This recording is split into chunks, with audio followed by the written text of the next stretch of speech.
All right, welcome everybody back to another episode of Talkin' Sports with me, Chris Powers. Hope that everything is going great for you. Why not? It's football season. Why wouldn't it be? Are you kidding me? It's the best time of the year. Right here, getting ready for football season. Before you know it, too, and once football season starts, it's always been that way when I was even in high school or whatever. Once football season starts, it goes just like that. Saints football, LSU football, high school football goes just like that. Once jamborees start, it's over. Before you know it, they'll be in the dome. That's how crazy it is, and it's the way it is. Hey, we're seeing in 1.3 million households around South Louisiana. It's pretty cool. Seeing in New Orleans, Baton Rouge, also in Lafayette, and we're seeing 5 times a week. I hope that you are joining us. We got lots to talk about today. We're going to find out who wide receiver you is. I think you know, but look, I'm not just saying it. I got proof. I broke it down by numbers, so I got proof on this, okay? We're going to look at that coming up here in just a moment. Wide receiver you, who's number one? Also, we'll talk about the Saints as they're getting ready for their first preseason game this weekend versus the Chargers. And then we'll also talk about other things that are going on in and around sports. We'll do that all, but we began with the Southern University Jaguars. The Jaguars getting ready for their first game, week 0, August 23rd, to be on national TV. That's going to be a big game as Southern will take on North Carolina Central. We'll talk about that more in just a moment. But now everybody, the first question everybody has when you don't have a perennial starting quarterback is who's your starting quarterback going to be? The question is for the Saints. Question is that way for Southern. It's not that way with LSU, obviously. We know who the LSU quarterback is. But for Southern, there is a competition right now at the quarterback spot. About 4 quarterbacks are in the room, and Coach Graves loves his quarterback room, he said. But Jalen Woods looks to be the starter. He's a returning starter from last year, but only 2 games. He played other games other than the times he started. He was 2-0 as a starter, but he had a concussion for that championship game, could not play in that game. He's a 58% passer, threw 3 interceptions last year and 4 touchdowns. And so I like him. He's got room to grow. He's definitely got to grow more. I wish he'd have had more than 2 starts. But at the same time, we're going to see how it works with him and see how things get better with him down the line. Will he improve this year? Did he improve from last year to this year? We're going to be able to see that because right now I still think he's got some time to go. He's slow on the on connections, meaning that he holds on to the ball too long. And if you got a Kelby Gibbons on the other team like we got, which nobody does, you got 3 seconds. You got to throw the football. You got to get out because he's going to sack you. He's going to knock it down or whatever, or you're going to be on the run. One of the two. So it's going to be interesting to see if Jalen Woods can take his game to the next level this year. He's being pushed by Cameron McCoy. Cameron comes from Jackson State. He's a transfer from Jackson State. He was the 2 or 3 player last year for the Jackson State Tigers. So he comes to Southern thinking he's going to start. Well, now he's in a battle with Jalen Woods. So McCoy did play against Southern in the regular season game in Jackson, but did not play in the championship game when we went back to Jackson to play in the SWAC championship game. He didn't play. So he's a guy that could push Jalen Woods for that starting role. We'll have to wait and see. Dylan Compton is a freshman, a true freshman, and Graves said in the SWAC media days that he's the real deal. He's pretty good. Could he get the start? I doubt it. More than likely he'll redshirt. But Southern is not prone to have 3 quarterbacks playing. They did last year. In fact, I think the last 2 years they've had 3 quarterbacks playing in the game. At some point or another, they change. And so we could see that again this year. Don't know. Because, again, and I'll say this later with the Saints, it doesn't matter what you look like in practice because you have that red jersey, green jersey, or yellow jersey on where nobody can touch you. Nobody can go near you. If you even get near the quarterback and do like that and you're by his throwing shoulder, you're going to get yelled at by the coach, by either the offensive coordinator, the quarterback's coach, or the head coach. You're going to get yelled at, and you don't want that because you're going to have to possibly run suicide. You can't touch the quarterback. So in that what I'm meaning by that is it's a lot different. I've seen quarterbacks in spring drills look like Joe Montana, look like Michael Vick. But yet when it comes to game time, totally horrible. Totally horrible because it's a night and day difference at quarterback. Quarterback is the toughest job in all of sports. Like it or not, on any level, it's the toughest position. Okay, it's very hard to play quarterback. You can't just throw the ball like a backyard quarterback, a backyard football game by throwing the ball, turn around, curl, or do this, do that, and do this. You have to throw the ball before the player is making his turn, before the wide receiver is making his cut. The ball's got to be there waiting on him at a perfect spot. By eye level. That's where Drew Brees would throw it near the near the eye level. He would throw it right by your face mask. And that's where you have to throw it so the wide receiver has no, hey, you're going to catch the football. That's the way it goes. All right, so who will be protecting the quarterbacks for Southern University? The offensive line. Last year was not experienced. This year is experienced. So Southern went for 3 years with an experienced offensive line. Then they lost all of them to, obviously, graduation. And so now we get an offensive line last year inexperienced. Coach Nivens had to move players around, and he did a perfect job on that. And he kind of still probably is moving players around. Who can play my center? Who's the best at playing center? You're starting the season at guard. You might move to left tackle because you're that good. You're dominating. And that's what he's doing. And Nivens is very good at that. He's the offensive line coach. He's very good at that. So we're be able to find positions, and that is the deepest and most experienced, probably, besides the defensive backfield, on the Southern football team. Offensively, it's the offensive line. I'm not hearing a lot about wide receivers. I am hearing a lot about running back Trey Holly. Of course, he was LSU's big recruit, 5-star recruit, unbelievable player. Had the record of yardage, over 10,000 yards rushing in high school, was the state record at that time. He is a very good running back, and so he's been in problems, as you know, with the police. He was in an incident where he says in 2024 he was not involved. He was there, but he's 100% not involved. Now, the grand jury didn't press any charges on him, but the police said there's still something there. He had some kind of deal in there, and he's supposed to go to trial. But the Grant Parish, where his trial is, doesn't have a air conditioner. How embarrassing is that? If you live in Grant Parish, that'd be embarrassing. This kid cannot get on with his life because the trial is being pushed back because you don't have an air conditioner. That's embarrassing. That's embarrassing. Come on. You can get portable air conditionings, for God's sakes. So, but Trey Holly goes to Southern, walks on. He pays for his own way to go to college. He's now enrolled at Southern. So he's going to Southern this year. He's going to be at Southern University this year running. And he got off to a slow start because he's got a new offense to learn. But word is now that he is really kicking it out. They had a little scrimmage not long ago, and he was really running the ball very well. It's going to be interesting to see what Trey Holly will do for Southern. Will he be the starting running back? We'll be able to see that, and that'll be interesting with that because I can tell you what, their offensive line, like I said, is going to open up the holes. They're going to do the pass blocking. I think they're going to be pretty good. And if they give Trey Holly some space, Trey Holly could be a very good running back for Southern University. They haven't had a 1,000-yard rusher for a while. So we'll see what happens with Trey Holly. Could he be that running back? And how long will he stay at Southern? Will he use Southern University as a stepping stone? He's going to be a sophomore. And will he use it as a stepping stone? In 2023, he rushed for 110 yards in 3 games. He didn't play at all last year. So now we'll see if he's going to play this year, unless, hopefully, knock on wood, he doesn't get injured. But he'll play this year, and what will he do? Will be interesting to see. And will he use Southern as a stepping stone? That remains to be seen. Defensively, they're led by Kelby Gibbons. He's on everybody's watch list. He's on the SWAC Preseason Player of the Year.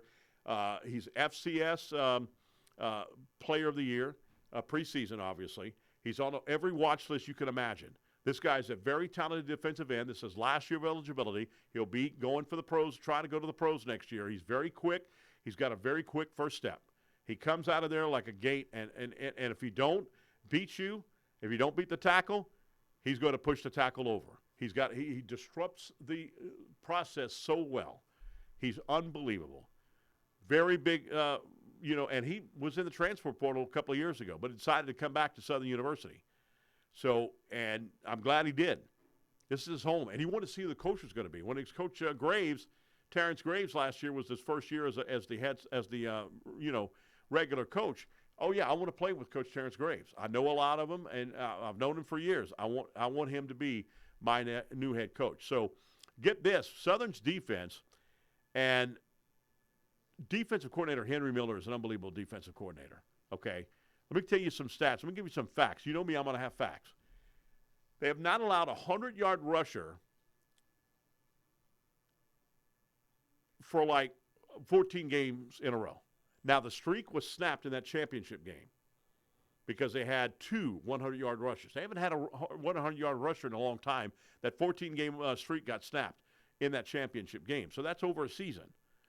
All right. They haven't allowed a team to pass for over 300 yards in 19 straight games. 19 straight games. In fact, defensive coordinator Henry Miller has only allowed 12 teams to pass for over 200 yards, and 3 of those teams pass for over 300 yards. But they haven't allowed, and that's just 36 games at Southern. 36 games he's been defensive coordinator now. And that includes the championship game. It's been a long time since a team went over 300 yards. And that includes LSU and Jaden Daniels, who won a Heisman Trophy. That was Jaden Daniels' freshman year, and he got just short of 300 yards, and then he came out of the ball game because LSU was way ahead. But this defensive backfield is loaded and may continue that streak on now because Herman Brister's back, Horatio Johnson's back, Eric Reed, Elijah West, they're all there. And I will tell you, they're going to be a very good defensive team up there in the defensive backfield. Now, question may be defensive line and also linebackers. They lost some linebackers last year. So how will they affect in the linebacker spot will be interesting to wait to be seen. But that's the way it looks right now for Southern as the Jaguars get ready for their first game, and that first game is coming up on Saturday the 23rd, so it's coming up in less than 3 weeks now.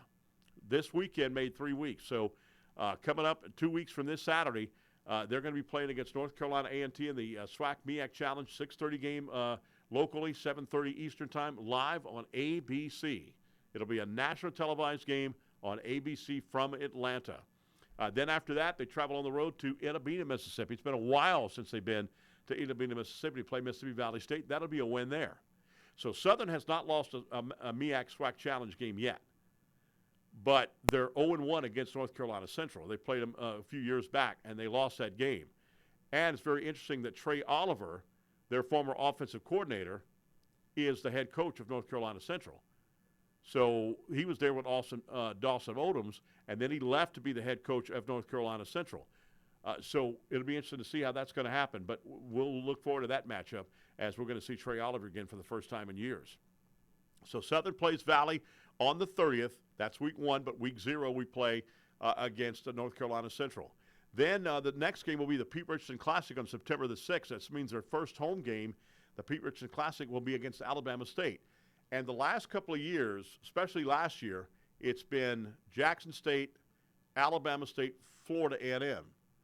And the year before that was Florida A&M, Jackson State, Alabama State. So Alabama State has been in the top 3 now for the last 3 years, even over Southern. Even though Southern went to the West Championship, but Alabama State's in the East. Southern's in the West. So with that being said, that's going to be a tough game. That's September the 6th at A.W. Mumford Stadium. That's a 6 o'clock game. Then after that, Southern goes to somewhere they've never been before, Fresno State. We're going to play against Fresno State. That is going to be on the 13th of September. Then Southern gets an idle week on the 20th, come back against Jackson State at home at A.W. Mumford Stadium. That's going to be a big game because Jackson State's right now is favored to win the East. Southern's favored to win the West. So that's going to be a big game. And we haven't beaten Jackson State, I think it's 8 times now. 8 times in a row they've beaten us. With a championship game, it was 8 times in a row. Then Southern's idled again for 2nd out of 3 weeks. They're idled on October the 4th. Then after that, the next off date won't be until the Bayou Classic, the week before the Bayou Classic. We go to Bethune-Cookman. That's going to be, and the first time they've ever played over in Daytona Beach, Florida, against Bethune-Cookman. The games have usually been either at Southern or they've been at Jacksonville, 2 times at Jacksonville. Southern is 5-0 against Bethune-Cookman. Never lost a game.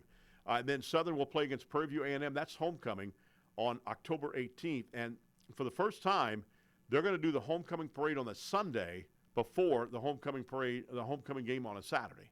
Will that affect the crowd? I don't know. But that might get people upset coming back from Daytona Beach, driving back, because they won't be able to see the parade. And also alumni. They come in to see that parade and have all the festivities.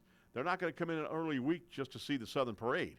So how will that affect the crowd? I don't know. It'll be interesting to see how many people will get upset by that. But the homecoming for Southern is going to be on October 18th. Then the next week, Southern will host FAMU. I think it's the last game that Southern will face FAMU in quite a while. I think it'll be quite a while before we play the Rattlers again. November the 1st, they're going to go to Pine Bluff, Arkansas to play against UAPB. Then they're going to go to Lorman, Mississippi to play Alcorn State on the 8th of November. On the 15th, the final home game of the 2025 season, and trust me, it'll be just like that. They'll take on Texas Southern. That's a 2 o'clock game, and that's senior day. And then the Southern will be idled on November 22nd and November 29th. They'll play in the 52nd Annual Bayou Classic as the road team against, of course, Grambling State. And they've had a win streak over Grambling for the last couple of years and won the last, 7. They've won 5 out of the last 7. So it's been pretty interesting. We've owned that series, and I don't want to talk too much because I think Grambling is getting it, starting to get a little bit. But the only problem is they're talking about how many people transferred out of Grambling last year to go to bigger colleges. So I don't know how that's going to affect their team this year. But Grambling hadn't won the championships in 2017. Southern hadn't won the championships in 2013. Both of those storied programs, other teams are putting more money in their football program, like Jackson State, Alabama State, also Florida A&M. They're winning championships. Southern hasn't won one in a long time. Now, we've been there to the championship game, winners of the West, but at the same time, we haven't won in a long time. And like I said, Grambling hadn't won since 17. That's 8 seasons starting this year. That's been crazy. But that's what Southern University looks like. It ought to be interesting to see this year. We'll break down that North Carolina Central game a little closer to that season. Will be not next week, but the week before. We'll break that game down to the T because that'll be the week of the game. All right, when we come back, who is wide receiver you? We'll talk about that coming up right now. So many colleges want to brag about who's wide receiver you. We're going to break it down, the numbers coming up right here next as we continue talking sports with me, Chris Powers. Jonathan's in the house, Marty's in the house. Back after this timeout right here on Pelican Sports TV.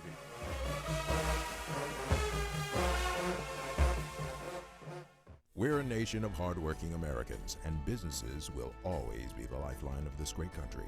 As a business owner, you understand the importance of your reputation. In times of uncertainty, you need a real lawyer who's serious about protecting you and your business. You need a problem solver. You need the law firm of Clayton and Fouget. Tony Clayton is a proven trial lawyer. He'll defend you and your business to the fullest extent of the law. Protect your investment and call the law firm of Clayton and Fouget today. For a lot of people, going to the dentist brings anxiety. It can feel cold, rushed, even intimidating. We get it. That's why we built something different. We take the time, we listen, we know your name and your story because you're more than just a patient, you're family. You don't have to dread the dentist. You just need the right one. Call or visit FougetFamilyDentistry.com to schedule.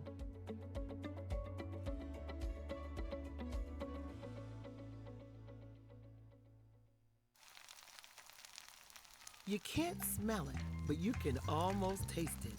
And whether it's for a family get-together or a game day feast, having Manda in the mix always sounds good.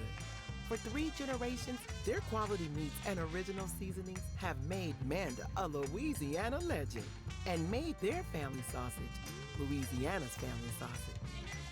Manda Fine Meats, the flavor says it all. If you're a wing lover like me, you already know where the best and biggest wings in Baton Rouge are. TJ Ribs on Acadian and I-10. But did you know they also provide some of the best catering in town? Yeah. Their catering packages are custom built for parties and tailgates and overflowing with the tastiest barbecue you can find. Whether you go with the MVP package, the Heisman, or the Natty, you can't go wrong with TJ Ribs because it's not just jumbo wings. They serve up truly tender beef brisket, perfectly roasted pulled pork, and smoky fall-off-the-bone baby back ribs. Don't forget the savory sausage and chopped beef. Come on down to TJ Ribs on Acadian and I-10, proud sponsors of the LSU Tigers and the Southern University Jaguars.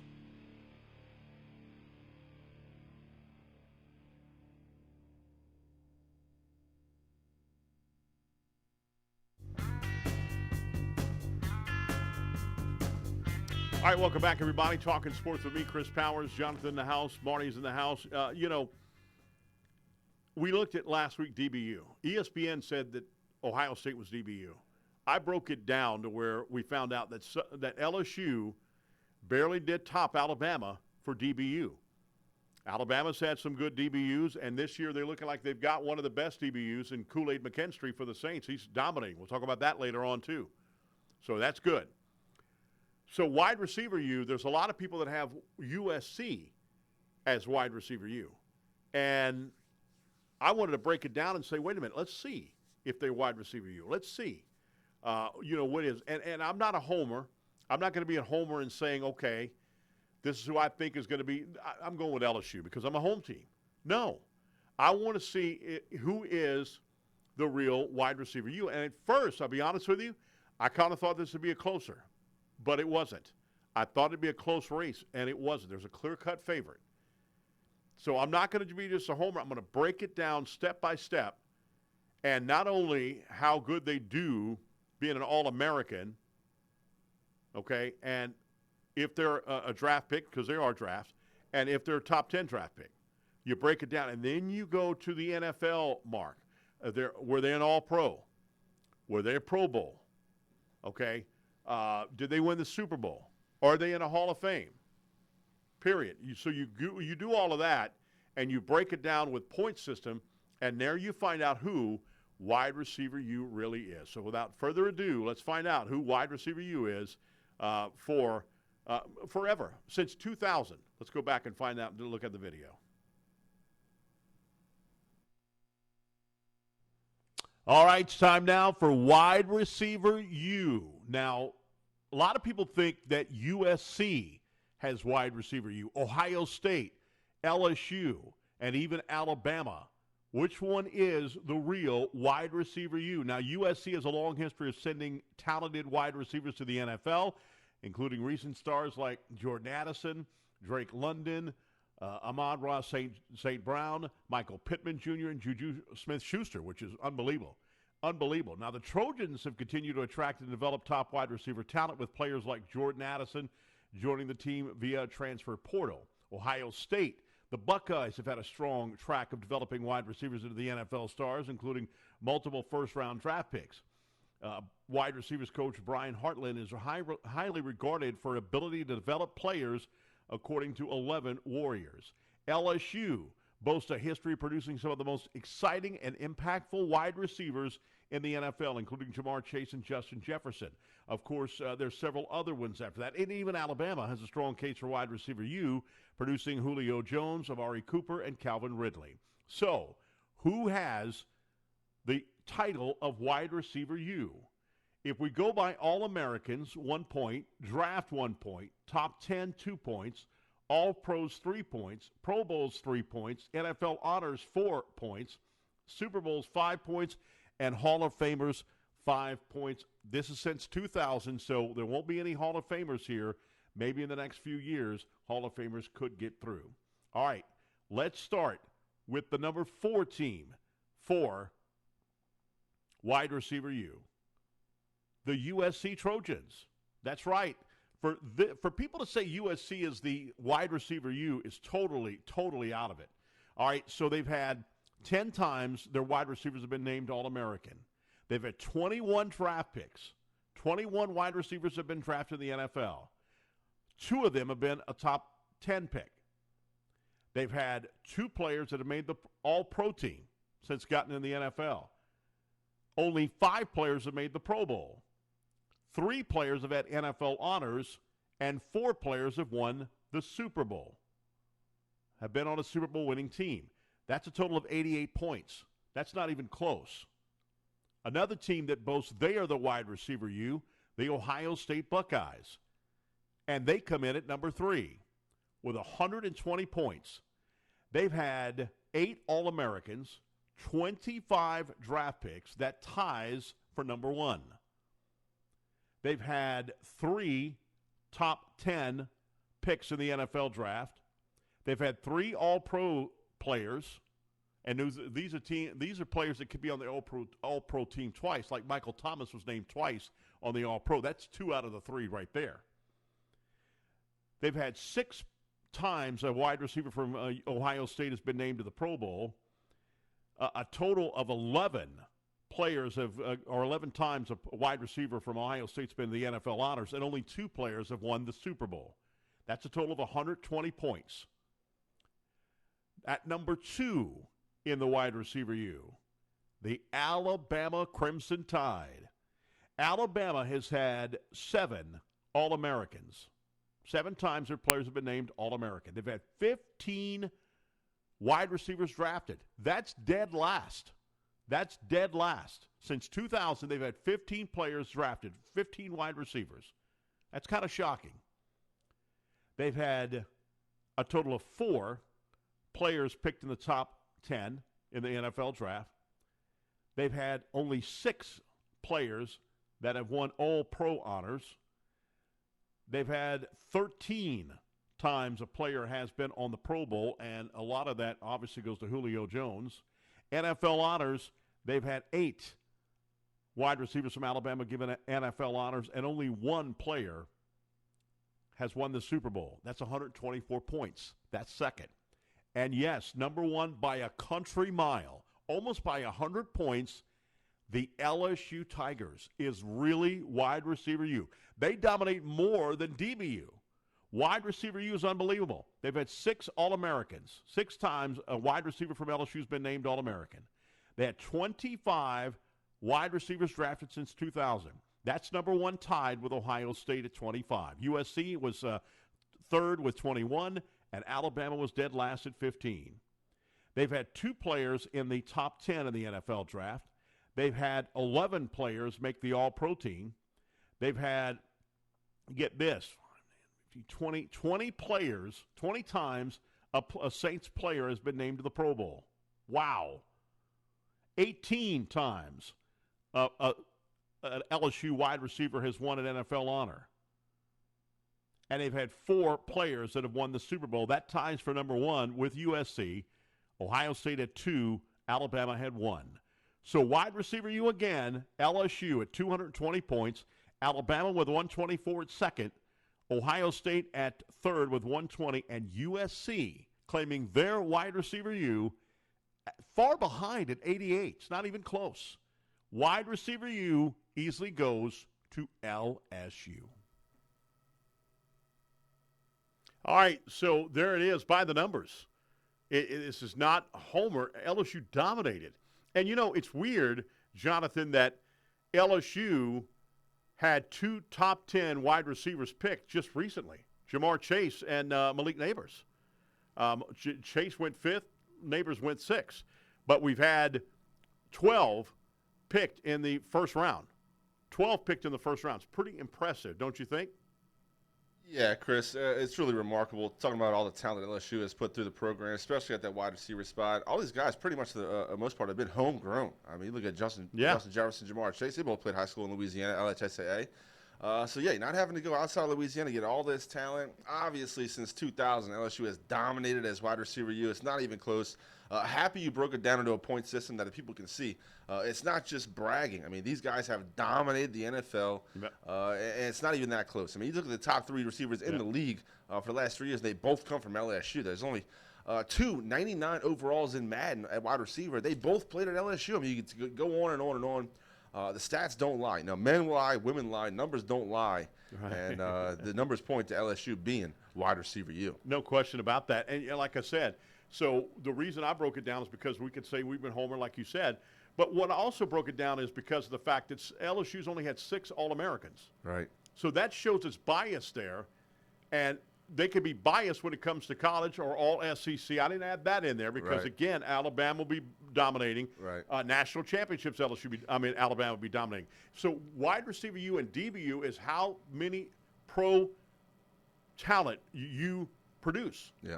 And it goes from the college level, that's great, but then when they get to the pros, what program produced the most? They've had 25 wide receivers drafted since 2000. 25. Pretty impressive. And you go back and look at the numbers. Michael Clayton. Remember Michael Clayton? He was absolutely unbelievable. Dwayne Bowe, Craig Davis, Odell Beckham Jr., obviously Neighbors and Thomas. And to even go even further than that, you know it's crazy. Last year, the top 5 receivers in the NFL, 4 of them were from LSU. 4 of them were from LSU. And you know who the other one was in there, the odd person out, Jonathan? Who? CeeDee Lamb, who's from Opelousas, Louisiana. Yep, I was going to say CD. CeeDee Lamb from Opelousas. Yep. So 5 Louisiana kids were in the top NFL. I mean, it's absolutely unbelievable. And look at Malik Neighbors and Brian Thomas. Their first year, they go to the Pro Bowl. Yeah. Everybody went nuts over that Harrison Jr., and he was almost a Heisman Trophy winner, and he did not produce a great season last year. And you would argue the Arizona Cardinals had the best quarterback out of all three of those situations. Yeah. So it's absolutely, crazy when you think about it. So LSU led on 5 out of the 8 categories that I had. All pros again. So they had the draft 25. They tied there with Ohio State. 11 all pro teams. So when they get to the NFL, they exceed like crazy. Right. 11 all pro teams, 20 Pro Bowls. 20.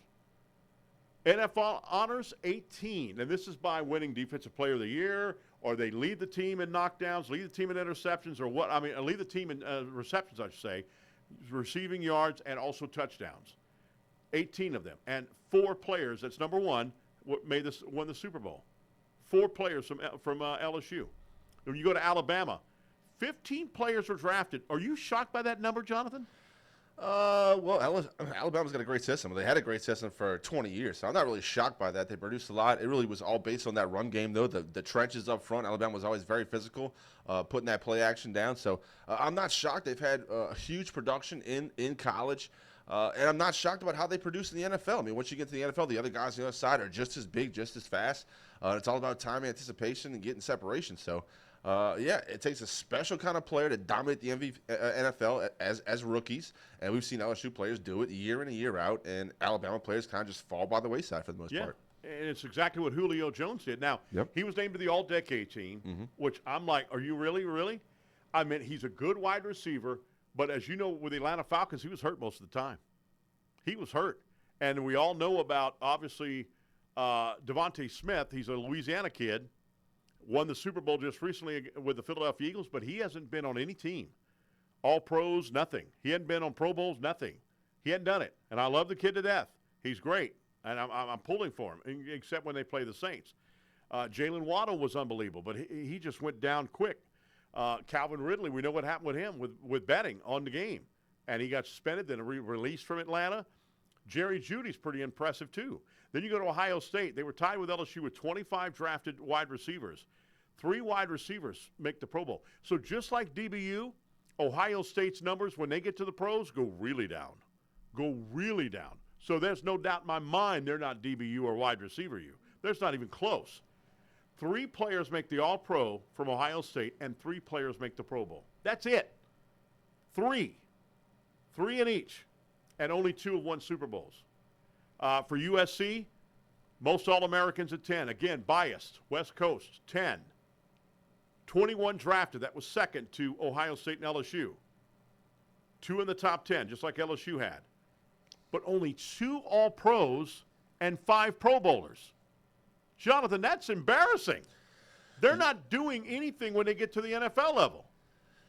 Yeah, I think that's a product of not really playing tough schedules in college, Chris, and really dominating lesser opponents, not playing up to superior talent. And, when you get to the NFL, like we already talked about, they're bigger, stronger, faster. They're playing for money just like you are. And, not only that, look, for a long time there, for like 8 years, USC had nothing to play for. They were still dealing with that Reggie Bush, Pete Carroll sanctions deal where they struggled in getting recruiting done. Right. Didn't play for championships. So that program really fell off for about 10 years after Reggie Bush, Matt Leinart, that whole group went through with the dynasty. Right. It doesn't surprise me about USC. I felt like if you chose to go to USC at this point or in the last decade, you were kind of soft. And maybe you're not. Maybe you're very tough. You're a very tough guy, come from the streets. You have a heart bringing up, whatever. But in my mind, you're just kind of soft. Caleb Williams, he solidified it for me, even though it's an Oklahoma guy at the end. But look, it is what it is. There's something going on in Louisiana. The high school football played here. The college football played here, along in the SEC, that it just develops dogs. And that's what it takes in the NFL. Yeah, no question about that. No doubt. So that's the numbers right there. And I don't think USC and UCLA are going to succeed in the Big Ten. I just don't. I think they're too far to the West Coast. I think it was a horrible move for them. Now, financially, money-wise, they're going to talk. But financially, I think it's horrible. Their fans have got to go across the globe to get to Ohio State or play at Michigan or whatever, Wisconsin. Then their fans are going to go over there. Now, they're going to do it for the first couple of years. But as time goes on, you're going to see they're not going to have any visiting tickets or what have you and stuff like that. I think it was a horrible move for them. I hate that move. I know there were a few players in other sports that said, no, I came to play on the West Coast. I'm not my family's not going to Michigan and Ohio State to watch me play softball or women's basketball. That's not what it is. I mean, think about that when you think about the softball and the women's basketball and the men's basketball and what have you. You're asking parents to go all the way over there to see their kid play when they want to see their kids play. They'd rather do it on the West Coast where that's where they live. It's absolutely stupid the way, just greedy of how they moved from there. And when USC and UCLA moved, that did the Pac-12 in. That was over after that. So I don't foresee them dominating. I don't see them knocking off Ohio State, Michigan, Penn State. I don't see that. I really don't see that USC and UCLA is going to do that. I just don't. And they got to go to cold weather games too. When they got to play in those games during cold weather, you think they're going to win? No, they're not. So they got to leave on Thursday. They got to leave Thursday morning for that. So they don't have the jet lag and what have you. When they get up on Friday, they're all, woozy a little bit. They maybe go through a walkthrough, and then Saturday's game time. But if you get delayed somewhere where your flight gets delayed or whatever the deal, and you're not going there till late Thursday night, early Friday morning, you're not going to win that game. You're not going to win that game. I think it was a stupid move, but it's a money-wise. USC and UCLA saw it as a money because the Big Ten makes even more money than the SEC, believe it or not. Yep. Crazy as it is. They make more TV revenue than the SEC, and their word is that Big Ten could be finished with the SEC.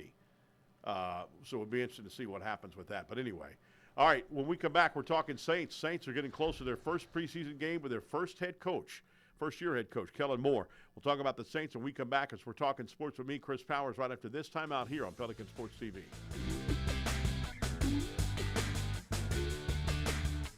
If you're a wing lover like me, you already know where the best and biggest wings in Baton Rouge are. TJ Ribs on Acadian and I-10. But did you know they also provide some of the best catering in town? Yeah.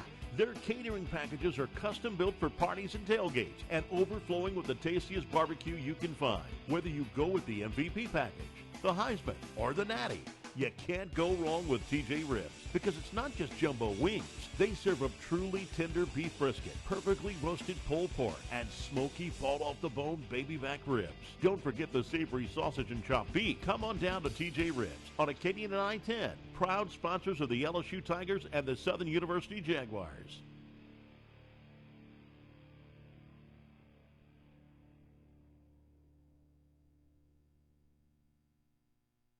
We're a nation of hardworking Americans, and businesses will always be the lifeline of this great country. As a business owner, you understand the importance of your reputation. In times of uncertainty, you need a real lawyer who's serious about protecting you and your business. You need a problem solver. You need the law firm of Clayton and Fouger.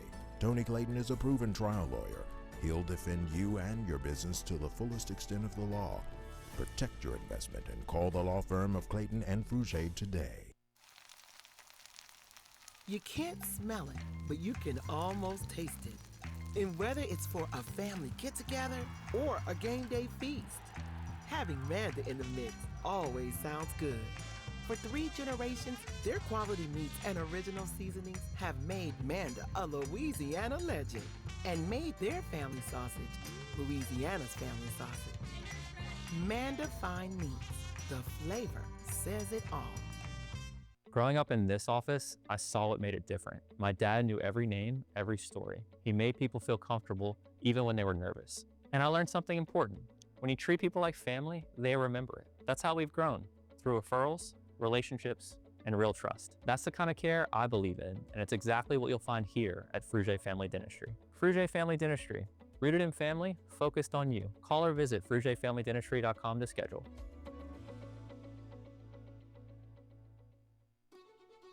Live and play on the fairway at Greystone Golf and Country Club, a serene, challenging golf destination located in Denham Springs. For tee times and membership opportunities, go to GreystoneCountryClub.com.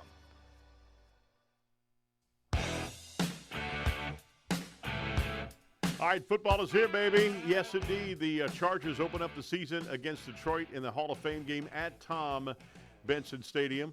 And Chargers dominated the game, and Detroit had so many goof-ups, so many turnovers, it wasn't even funny. And, Jonathan, take it from me, okay? We're saying this on, August the 5th. I bet you the Saints will be in the Hall of Fame game next year. because of the fact that Drew Brees is going to be on the first-round ballot. Drew Brees will be the number one. It'll be him and Fitzgerald as 1 and 2 when it comes to the face of the NFL Hall of Fame next year. So I bet you any amount of money the Saints will be in the Hall of Fame. And my friends and I said that if the Saints make the Hall of Fame game and and Brees does make it, which, I mean, Brees is going to make it, that we're going. We're going to go to Canton, Ohio and see that game. It would be a fun game, wouldn't it? Chris, now if you're going to Canton, Ohio to see Drew Brees get inducted to the Hall of Fame, I'm coming with you, buddy. Come on, brother. We're canceling the show that day. We're going to Canton. I can't wait for it. I'm juiced about it already. Yeah, and also the Rock and Roll Hall of Fame in Cleveland. Cleveland and Canton are not far from each other. Right. And we'll go to the Rock and Roll Hall of Fame. But I got a feeling the Saints will be, because I think Brees and I think that Fitzgerald will be the two faces of the Hall of Fame next year. And I think that Brees is going to get in. There's no question about that. And it'll be interesting to see if they put the Saints in that Hall of Fame game for that Thursday. So watch the game on Thursday, Jonathan. How about that? And then Saturday, the introductions. Yep. To the Hall of Fame. I'm there for it. I'm there for it. There you go. I don't think there's any Hall of Fame quarterbacks on this roster right now, at least. Tyler Shuck is starting to separate himself. Now, got off to a slow start. Yep. Hayner was first, then Rattler, and then Shuck. And even Bobby Hebert said on one of his podcasts that they're looking like that Shuck may be, sitting on his rookie season. Kind of let's see what happens next year, like J.J. McCarthy maybe. But no, now Shuck is looking like, but again, this is practice. They can't touch him. What is he going to look like when they play the Chargers on this Sunday? So that's going to be interesting to see. But Shuck right now is starting to separate himself. In that scrimmage game that they had the other day, yep. He's the only one that threw a touchdown in that game. Rattler didn't throw a touchdown. Yep. Hayner didn't throw a touchdown. Now, my deal is I told you 2 weeks ago, if I'm the Saints, I get another roster spot. And if Hayner doesn't make the second-string team, Hayner goes, because I know I got Taysom Hill to come in at that third emergency quarterback.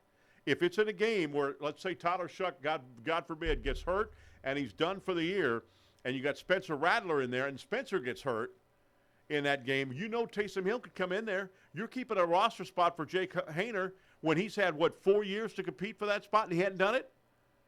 And, I mean, he may look good in practice sometimes, but he looks horrible in the games. He may be able to run around, but he just can't do it. Sean Payton saw something in him. It's time to let him go, I think, because he just can't do it. We need a roster spot there. We might need an extra tight end, another wide receiver, whatever the deal may be before you do your 53-man roster. Offensive line is loaded, and Nick Salvadori is the only one that's the bad part. He's done for the year. Got injured in practice. He's done for the year. So they went ahead and brought Shane Lemieux back. Remember, Shane played center last year. He is a utility offensive lineman. He can play at any part of that offensive line. But the good news is, Jonathan, we're not hearing anything about Trevor Penning being bad at left guard. That's the good news. I'm not hearing anything great about him, but I'm not hearing anything bad about him either. Guess who is looking dominant? Kelvin Banks, a left tackle. Yep. Banks is looking unbelievable. Yep. Banks is pancaking people in practice, for God's sake. That's his own teammate. What do you think he's going to do when he gets to a regular game? Eric McCoy, if healthy, Eric McCoy could be an all-pro or at least a Pro Bowl player. No question. Cesar Ruiz, right guard, I think he's good as well. And then Fiaga moves down to the right tackle spot from left tackle, but that's where he's played all of his career, right tackle. So he's back to his self. Offense right now, I'm not hearing a lot of wide receiver talk, though, Jonathan. What do you think about offense so far in camp? What has it been, 6-7 days now? Yep. What do you think? Well, I'm hearing good things about Tyler Shuck, especially the scrimmage they had on Sunday. Defense has been winning, according to what I've been hearing, though. A new defensive coordinator, Brandon Staley's going to the 3-4. Cam Jordan's going to move to the inside. They think they have pass rushers. They're really happy with the rookies they took in the draft with Quincy Riley and Stutz in that linebacker spot. Offensive line, I'm hearing Kelvin Banks is moving from left tackle and right tackle, getting reps at both spots, dominating that practice. Trevor Penning really trying to solidify his spot at left guard. And outside of Penning, there aren't really a lot of question marks on the offensive line. They were pretty bad last year, and they need to be better this year. Talking about Jake Hayner, a guy that for some reason never got a chance to start. Even when Spencer Rattler went 0-6, they let him go 0-7. There's got to be a reason for that, Chris. I'm sure the kid's smart and he has tangibles that you want in a quarterback. But there's a reason you chose not to put him out there. I thought Spencer Rattler did some good things in the training camp this couple weeks. But yeah, if I'm the GM coach of the Saints, I'm going with Tyler Shuck. I mean, the guy just shows more athletic ability with his legs to pull it down and run. He had a couple of very nice runs on Sunday, which caught a lot of people's eyes. Thought it could have went further, but he kind of pulled up because he is in the right red shirt. But getting some turnovers on defense, which the Saints desperately need. They're happy with Julian Blackmon, the safety they picked up to replace Tyrann Mathieu. Justin Reed, the other safety. Look, Kool-Aid McKinstry is going to be his year to explode. They're also they like Yadam on the other side, and like I mentioned, Quincy Riley is going to have a chance to get a lot of playing time very early this season. Coach Kellen Moore talked about how he attacks the football. He loves how he tackles and puts his nose to the football. So there are some things to be excited about, Chris. Yeah, wide receiver is lacking that star-studded playmaker, in my opinion. You do have those burners in Olave and Shaheed. You pick up Brandon Cooks. He's lost a step since he was first in New Orleans, but the guy's played a lot of football. He understands defenses, can read zone, can find holes. Tight end still a question mark in my opinion. Foster Moreau was very serviceable in the red zone last year. Great blocking tight end, but he's not going to get a lot of separation from the elite linebackers. Juwan Johnson, too inconsistent in my opinion. So maybe need to pick up some help at tight end. Maybe need to pick up some help at cornerback. But there are some signs of life for the Saints, Chris. The Who Dat fans, they're always going to come out. They're diehards, of course. But I originally thought that the ceiling for this team was going to be around 5 games. I don't think it's raised that much, but now I'm inching closer to 7 or 8. Competing in the NFC South, no doubt. Just got to solidify that quarterback spot, and I think Tyler Shuck's going to take that job in the preseason. And nobody, like I said 2 weeks ago, no team has ever won 5 straight NFC South championships. Carolina, Saints, and Tampa now have 4 each, 4 in a row. Nobody's won 5. So what will happen with that? Will Carolina step up? They played good towards the end. They almost upset Philadelphia, won the Super Bowl. Also Atlanta with Penix. Will Atlanta be that team to win the NFC South? Can the Saints surprise everybody and win the NFC South? I don't know. But on defense, I'm also hearing Gottschall looks good, and that was a big pickup for the New England Patriots, LSU Tiger. We don't see many LSU Tigers coming to the Saints, so that was great to see that. Also, I'm hearing a lot about Kool-Aid McKinstry. He is looking good at that cornerback spot, and I like that big time. And then a lot of people are saying that if Chase Young could be a big player in the NFL, and look, Chase had a chance to go somewhere else and sign. He wanted to come back here to New Orleans. He negotiated with the Saints, wanted to come back to the New Orleans, and that impresses me. The guy is huge. He should be an unbelievable player, like at Ohio State. He was second in Heisman Trophy the year that Joe Burrow won. I mean, this guy is huge. But he hadn't produced at Washington Commanders, and he hadn't produced over in San Francisco. Really hadn't produced to the Saints, but kind of started getting a little bit better at the end of the Saints. And he wants to play. He played with an injury last year. He had shoulder surgery last year before the season started. But he wanted to play. He wanted to get in the camps and wanted to play. And this guy is huge. And if he can do it, he could be a big rusher on that defensive end spot. I love it. I love it. So with that, like you said, defensive coordinator Brandon Staley, he, of course, was the head coach of the Los Angeles Chargers. And before that was the defensive coordinator for the Rams. And remember, the Rams had the number 1 defense in the league when he was defensive coordinator. That guy's unbelievable, defensive coordinator. So what will this team look like this year on defense? Like you said, it'll be interesting to see. Now, they practiced. They were off on Monday. They practice on Tuesday, and then Wednesday they're going to practice, and then they're flying to Inglewood, California, where they're going to play where they're going to practice, joint practice with the Chargers, and then their preseason game from SoFi is on Sunday. And then they come back to New Orleans immediately after that, as they'll have their final 2 preseason games in the Superdome. All right, speaking of the Superdome, we're going to talk about the Superdome coming up next as we continue to talk sports with me, Chris Powers, Jonathan in the house, Barnes in the house. Back after this timeout right here on Pelican Sports TV.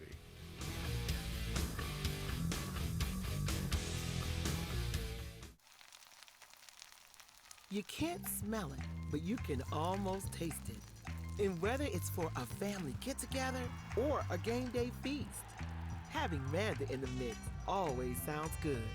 For 3 generations, their quality meats and original seasonings have made Manda a Louisiana legend and made their family sausage Louisiana's family sausage. Manda Fine Meats, the flavor says it all. We're a nation of hardworking Americans, and businesses will always be the lifeline of this great country. As a business owner, you understand the importance of your reputation. In times of uncertainty, you need a real lawyer who's serious about protecting you and your business. You need a problem solver. You need the law firm of Clayton and Fouget.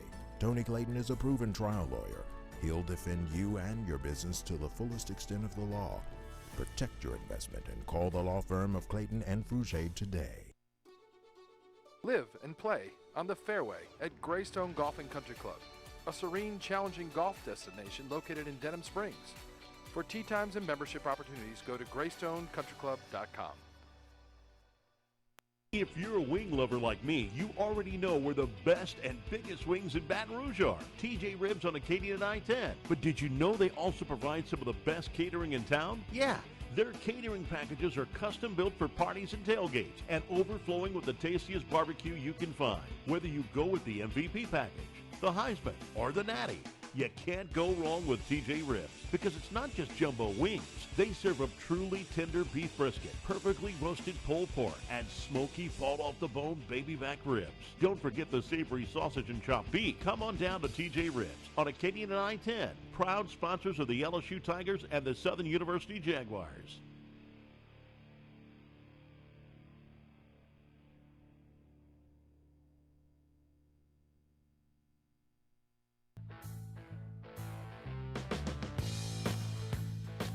All right, welcome back, everybody. We were talking off air about the LSU being on Netflix starting today, and I can't wait to go home and watch that. I've been watching quarterback. I finished quarterback. Also, today starts with as well. August the 5th starts the HBO deal, Hard Knocks, with the Buffalo Bills. So you get the really behind the scenes look at what it really goes on for a little bit. Some of it's fake, some of it's whatever. But it's really cool to watch that show. I've been watching it for years and years and years. Hard Knocks. All right, Superdome. We talked about the Superdome just a moment ago, being host of the New Orleans Saints. How about this? Superdome turns 50 years old this week. 50 years old. August the 3rd, 1975, it opened up. Pete Fountain was there playing, and people were coming in. Got to tour the Superdome for the first time. August the 3rd, 1975, 50 years ago. Open to the public. The first game was 6 days later on August the 9th as the Saints took on the Oilers in a preseason game. The Oilers won that game. Low-scoring game. I think it was 14-9, something like that, something of that nature. But here's some numbers that we got from NOLA.com, and I've been a big fan of New Orleans, of the Superdome anyway, so I've looked at all these when we do Bayou Classics and stuff like that. I always look at the numbers and what have you. How about 8 Super Bowls? How about 87,500? That's how much people were at the Rolling Stones concert, which was a Guinness Book of World Records for years. For years, it was number one. How about 4 stadiums that are older? The Saints are the Superdome is the 4th oldest stadium in the NFL. 4th.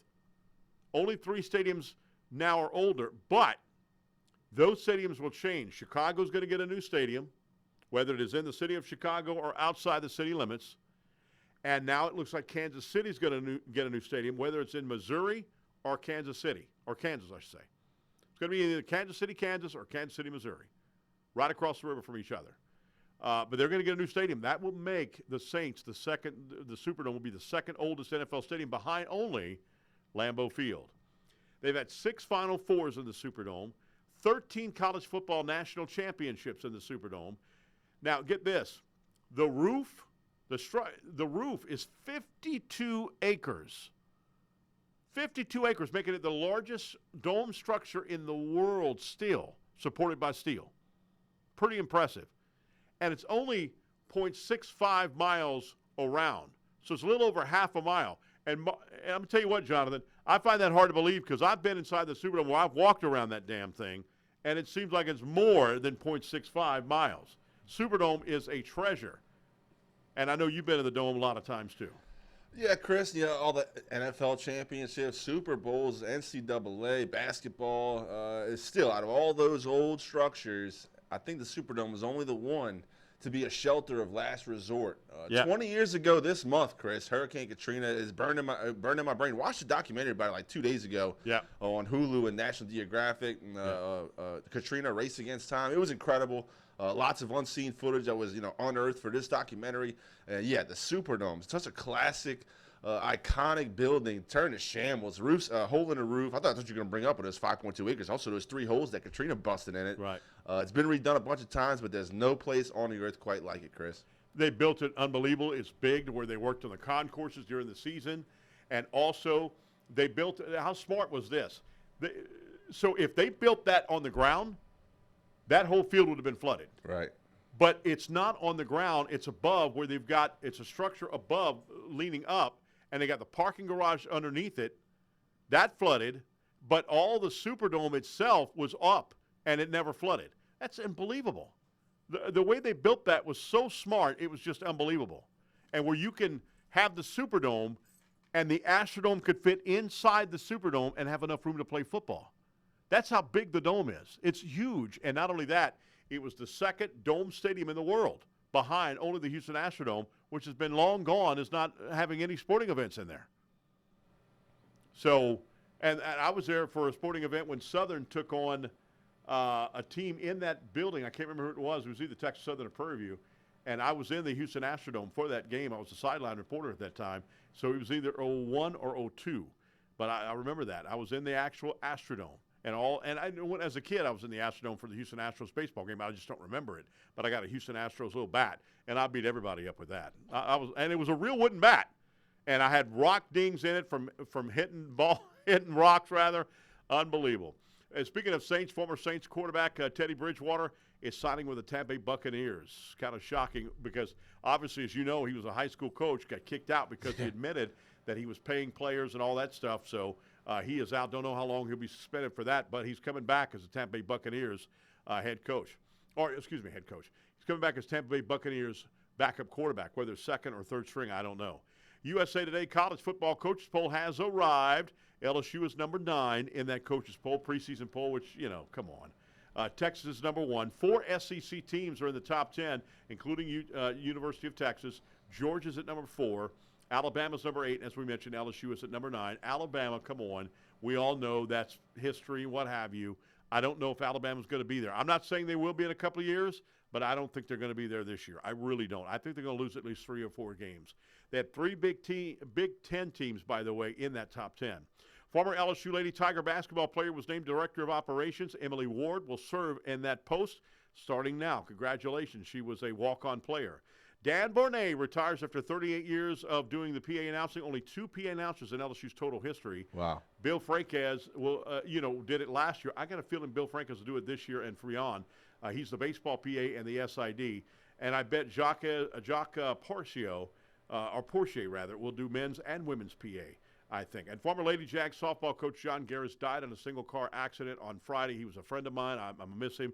He was the 2015 SWAC Coach of the Year. We'll see you next week talking sports with me, Chris Powers. Till then, bye for now.